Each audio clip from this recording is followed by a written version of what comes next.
convert 2.13 into fraction. Hapa 3 ndo ambayo ndo repeating. Elewa kwamba 2.13 repeating hii ina sawa sana kuandika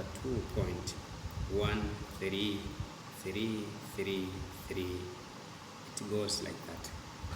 Kwa stage ya kwanza tutalete kwa mfano x iwe ni 2.13.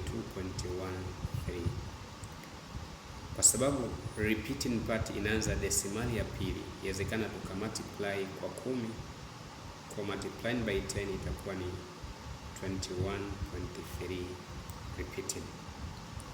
Na stage inayofuata nita subtract equation ya pili to equation ya kwanza. We have 21.3 repeating, kuna 2.13 by the way, hapo itakuwa pia ni 3 pia vile vile.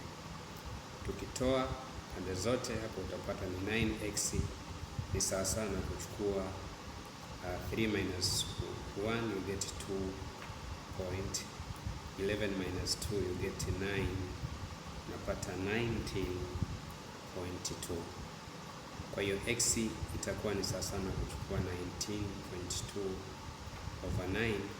Inawezekana tukatoa hiyo desimali kwa kuzidisha kwa 10 both side. Kwa hiyo nikizidisha kwa 10 itakuwa ni 192 divided by 90.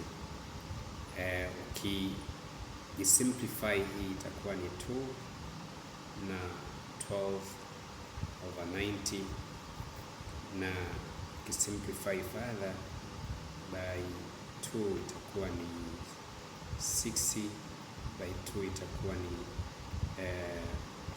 45, by 3 itakuwa ni 2, by 3 hapo itakuwa ni 15. Kwa hiyo eventually tuna 2 and 2 over 15.